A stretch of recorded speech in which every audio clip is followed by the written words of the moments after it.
धरती पर दो फरिश्ते हैं।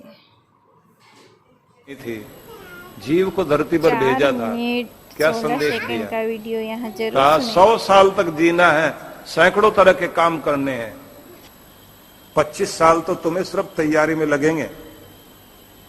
जिंदगी कैसे जीनी है उसके लिए 25 साल व्यतीत करने हैं, और 25 साल जीवन का अंतिम भाग होगा जिस समय तुम वापसी की तैयारी कर रहे हो।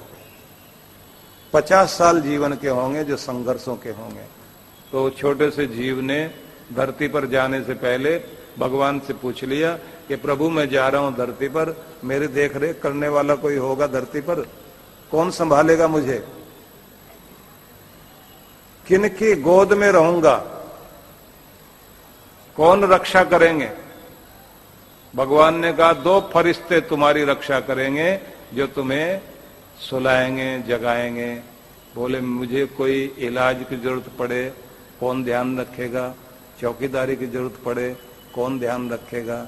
भगवान ने कहा 2 फरिश्ते तुम्हारे लिए दूंगा जो तुम्हारे लिए चौकीदारी का काम करेंगे। बोले मुझे जमीन जायदाद, खाना पीना, कपड़ा गहना ये सब की जरूरत पड़े तो कोई साहूकार भी दो।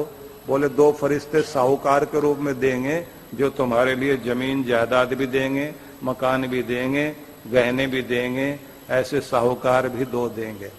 तो फिर इसने कहा कि कोई मुझे शिक्षा दे, पढ़ाए, जानकारी दे। भगवान ने कहा उसके लिए भी 2 फरिश्ते देंगे जो पूरी व्यवस्था करेंगे।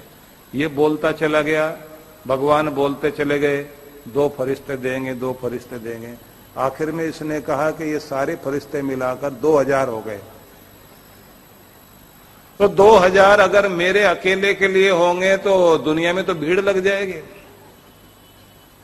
भगवान ने कहा ये 2000 नहीं, ये होंगे 2 ही। एक का नाम मां होगा, एक का नाम बाप होगा। ये दोनों ही तुम्हारे लिए पूरा ध्यान रखेंगे। 2000 के बराबर 2 ही चौकीदारी भी करेंगे, पढ़ाएंगे भी, लिखाएंगे भी, साहूकारी करते करते। ध्यान रख लेना, भगवान ने कह दिया तेरे शौक पूरे होंगे माँ बाप के जमाने में, और गुजारा करेगा अपने जमाने में। जब तो कमाएगा ना तब तो तेरी गुजर बसर ही होगी, और पूरी जिंदगी याद करेगा शौक तो माँ बाप के जमाने में पूरे हुए थे, उसके बाद तो शौक पूरे हुए ही नहीं। क्या हिम्मत रखते हैं माँ बाप, अपने बच्चों के सारे शौक पूरे कराते हैं।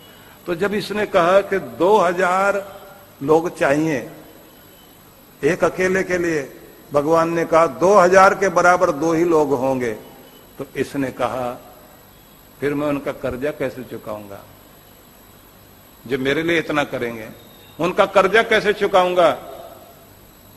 भगवान ने कहा बस एक बात का ध्यान रखना, उनकी आंख में कभी तेरे कारण आंसू नहीं आने चाहिए। इस बात का ध्यान रख लेना, क्योंकि मैं सब कुछ बर्दाश्त कर सकता हूं, लेकिन बूढ़े माँ बाप की आंख में बच्चों के कारण आंसू आए तो भगवान कहते हैं वो मेरे से बर्दाश्त नहीं होता। उनको रोता हुआ देखकर मुझे अच्छा नहीं लगता। जो अपने माँ बाप को रुलाते हैं ना, उन्हें तड़फाते हैं, अभागे होते हैं वो बच्चे। इसने कहा कर्जा चुकाने का तरीका भी तो बताओ भगवान। भगवान ने कहा एक दिन तुम्हें भी फरिश्ता बना दूंगा, जब तेरे बच्चे पैदा होंगे उस दिन तू माँ बाप बनेगा तो भी ऐसा फरिश्ता बन जाएगा, और इसी तरह जैसे तेरे माँ बाप ने किया तो भी अपने बच्चों के लिए करेगा।